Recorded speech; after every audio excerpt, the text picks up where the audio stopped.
Saudara-saudariku yang terkasih, bacaan-bacaan hari ini sungguh sangat indah, mengajak kita untuk merenungkan bagaimana kita mampu melihat dan menerima kebenaran, kebaikan dari Tuhan melalui orang-orang di sekitar kita dengan jernih. Kita seringkali merasakan kebaikan ya di sekitar kita, tetapi karena ada iri hati, ada ketidakpercayaan, ada sakit hati, kita lalu menolak kebenaran itu, kebaikan itu. Saudara-saudariku yang terkasih, hari ini Kitab suci, khususnya bacaan pertama dan Injil, itu berbicara tentang nabi, sosok nabi. Dalam bacaan pertama, ya, kita dengarkan siapakah nabi itu. Ya. Nabi itu orang yang dipilih oleh Tuhan. Dipilih untuk apa? Dipilih untuk menyampaikan segala perintah Tuhan. Dikatakan ya dalam bacaan pertama dari kitab Yeremia, aku telah mengenal engkau, aku membentuk engkau dalam rahim ibumu, aku menetapkan engkau menjadi nabi. Ya. Dan bangkitlah, sampaikanlah kepada bangsa Yehuda segala sesuatu yang kuperintahkan kepadamu. Jadi nabi ini adalah orang yang dipilih Tuhan. Yang kedua, nabi ini tugasnya menyampaikan sabda Tuhan, perintah Tuhan. Nah, sabda Tuhan kalau kita baca dalam kitab suci, terutama dalam perjanjian lama yang harus disampaikan oleh para nabi, itu berisi macam-macam. Ada yang berisi ajakan, yang lebih tegas lagi perintah, ya, seperti Nabi Musa itu menyampaikan 10 perintah Allah. Ada yang berupa hiburan, menghibur bangsa Israel, ya, ketika di pembuangan itu Nabi menghibur. Ada yang berisi ramalan, Nabi Yesaya meramalkan akan datang. Ada yang berisi teguran. Jadi sabda Allah ini isinya macam-macam. Nah, dalam Injil, Yesus ini seorang nabi. Dan dia menghadapi persoalan ya klasik. Ya, Yesus ini kan berkarya. Yesus tinggal di Nazaret. Maka ya Nazaret ini kan tempat dia besar. Dia memang lahir di Bethlehem, tapi kemudian ke Mesir, lalu balik lagi ke Israel, tinggal di Nazaret. Nah, dia mewartakan di kota-kota sekitar Nazaret, yang disebut dalam Injil hari ini di Kapernaum, itu dekat dengan Nazaret. Nah, di sana dia diterima. Ketika dia pulang, ya orang-orang awalnya kagum-kagum, wih, ini rek, wong kok desaku dhewe ya ngomongnya kok apik, kagum. Ya, Yesus bicaranya kan mempesona, lalu mereka kagum. Tapi kemudian loh, iki lah anake Yusuf tanggane dhewe, anak tukang kayu. Lalu mulai.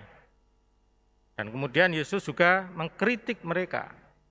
Mengkritik karena hanya melihat ya, bukan esensinya, bukan apa yang dikatakan Yesus, bukan apa yang dilakukan Yesus, tetapi mencari-cari. Ya, ini anaknya tonggone dewe. Ya. Ini anak tetangga kita sendiri, anaknya Yusuf. Yusuf itu ya tukang kayu, biasa-biasa saja, kok bisa ngomong begini.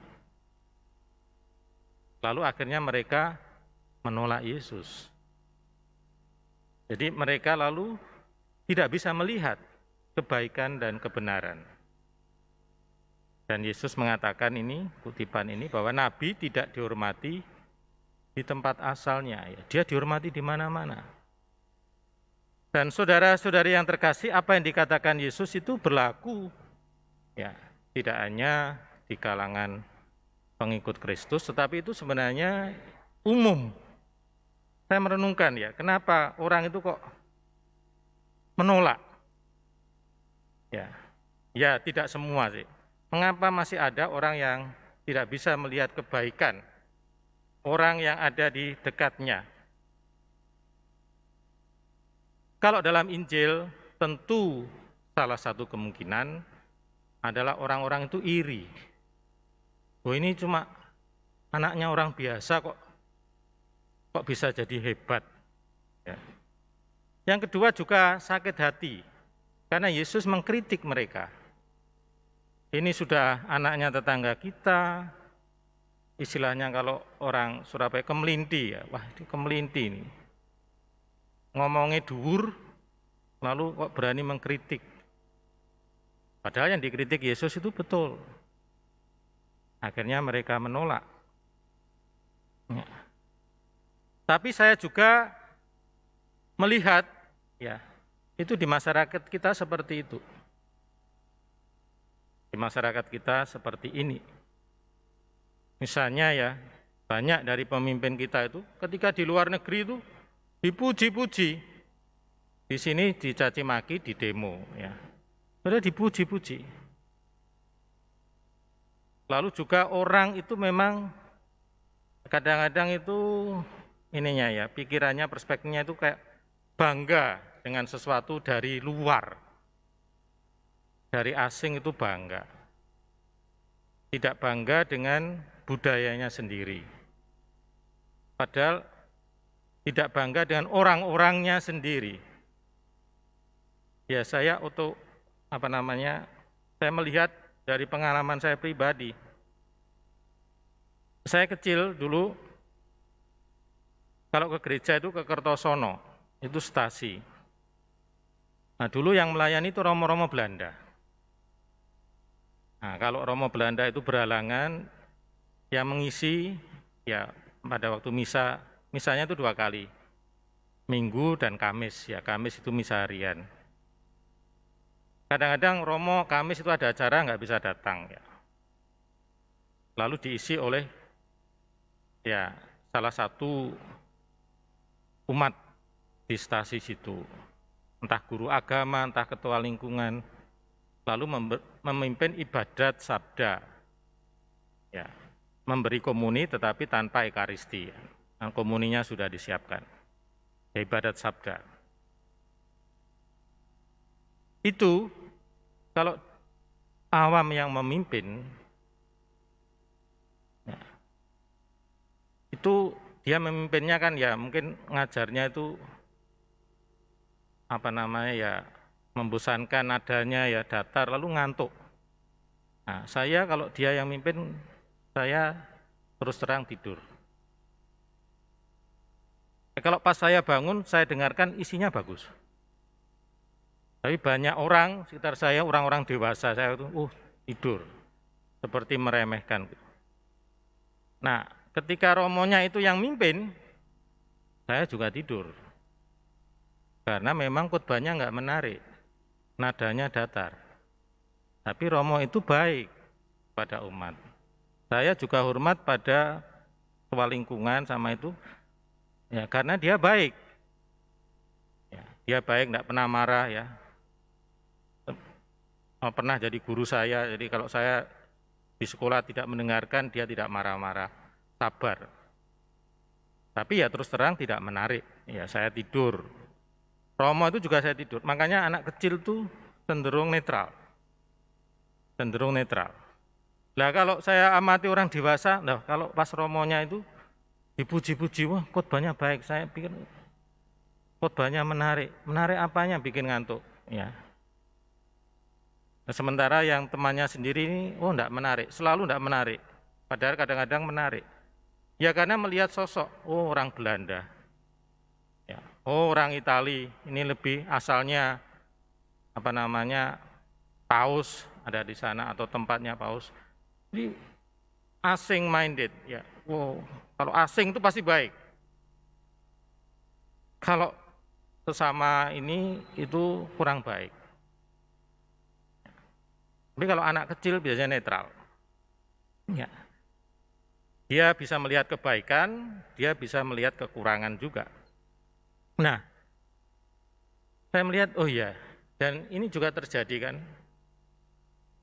Di sini kita mengalami orang saling mencaci maki sesama anak bangsa. Ya. Padahal ya bangsanya sendiri, ya, padahal ya saudaranya sendiri. Tapi tidak bisa melihat kebaikan. Karena ada unsur itu, bangga dengan yang asing. Padahal asing itu bangga dengan kita. Ya. Pada waktu saya di luar negeri itu kalau saya ke kafe,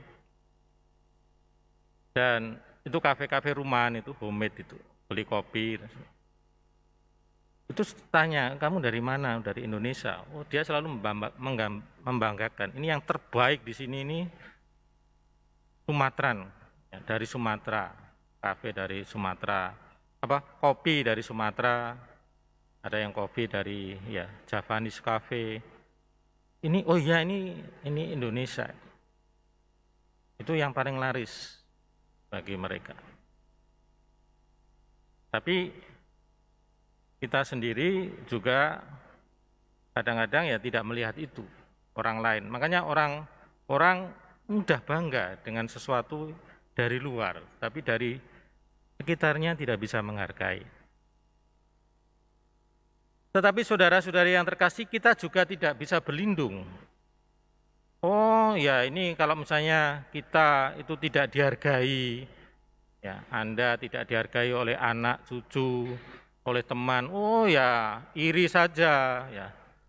Oh ya, karena mereka tidak bisa menghargai orang sekitarnya, belum tentu juga. Mungkin ya kita juga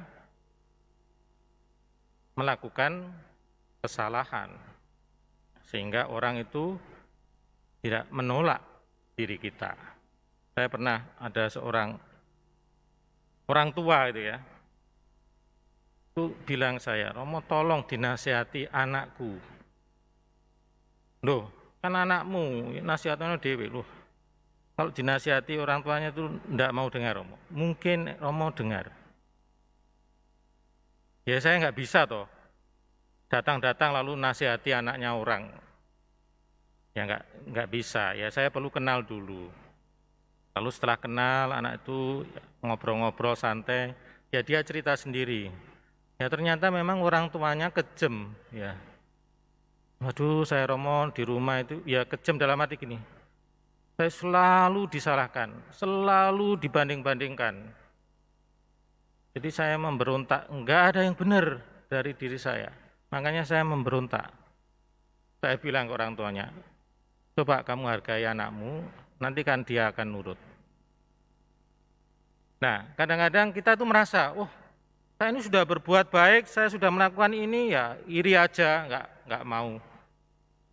Ya kita juga harus perlu introspeksi ya, jangan-jangan kita kurang melakukan kasih seperti dalam bacaan yang kedua tadi. Kita kurang mengampuni, kita marah, kita iri, dengki, sehingga orang juga ya menolak. Meskipun apa yang kita katakan, meskipun apa yang kita lakukan itu baik. Jadi sama-sama introspeksi ya. Bacaan Injil ini mengundang kita untuk merenungkan. Apakah saya itu mudah menerima ya, kebenaran lepas dari bungkusnya. Yang mengatakan siapapun kalau benar, kalau baik, saya akui. Atau ya saya sendiri memang juga belum melakukan hal yang baik, sehingga saya juga ditolak. Jadi sama-sama, kita tidak bisa menyalahkan orang lain, tetapi harus mencari. Kenapa kita melakukan hal yang baik ditolak oleh orang lain? Kalau ditolak karena orang lain iri, it's okay. Ya. Kita nggak bisa lalu ya sudah, kita tidak melakukan perbuatan baik karena ditolak. Bukan seperti itu. Tapi kita harus sungguh-sungguh memeriksa, ini kenapa? Yang berikutnya adalah, ya karena mungkin orang itu tahu situasi kita, ya, orang itu tahu kekurangan-kekurangan kita dan hanya mengingat yang kurang, maka kita juga sulit menerima kebaikan dari orang itu. Ya, contoh sederhana, berapa waktu yang lalu itu ada promosi ya, jam Rolex, harganya 500.000, replika. Ya, jam Rolex. Padahal jam Rolex itu yang asli kan bisa ratusan juta, bisa miliaran. Nah, ada seorang yang melihat, teman saya ini, saudara saya, pekerjaannya guru, gajinya itu sebulan 6 juta. Bagi anak ini jam apik Rolex sih. Saya bilang, kalau kamu pakai itu, beli itu, orang akan melihat bahwa itu palsu. Meskipun kamu beli yang asli, juga orang akan melihatnya palsu. Gak mungkin gajinya 6 juta, kok bisa tuku beli Rolex. Ya. Jadi artinya ya kamu tidak akan dipercaya. Mau pakai yang palsu, pakai yang asli, tetap nggak dipercaya punya itu. Kemungkinan yang ketiga ya kamu mungkin dianggap mencuri. Oh ini nyolong ini kamu, kalau kamu ngotot asli. Nah ini adalah kenapa? Karena orang tahu.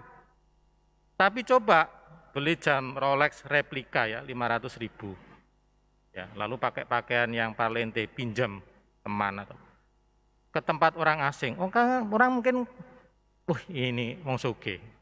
Padahal silian, padahal KW. Tapi kalau teman-temannya sendiri, gak mungkin ini mesti palsu apa nek asli ya nyolong ini. Ya, karena tahu. Nah, itulah.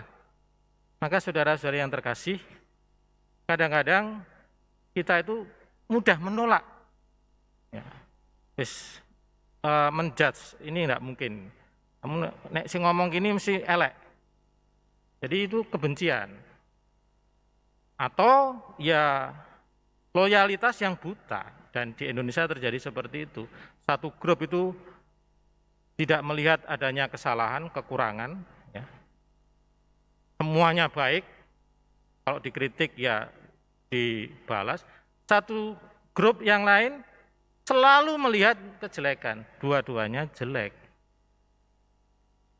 Disitulah fungsi kenabian tidak bisa berjalan, karena orang terbutakan. Orang tidak mampu melihat yang benar, karena terlalu dekat, atau karena benci. Nah, Injil hari ini mengajarkan kita juga tidak hanya dalam hidup berkeluarga, menggereja, tapi bermasyarakat. Kita harus tetap kritis, tetapi tidak boleh benci. Dan kita juga tidak boleh menghakimi orang karena satu kesalahan, lalu seluruh hidupnya menjadi jelek. Karena kalau seperti itu, kita sendiri ya belum menjadi orang-orang yang diselamatkan. Amin.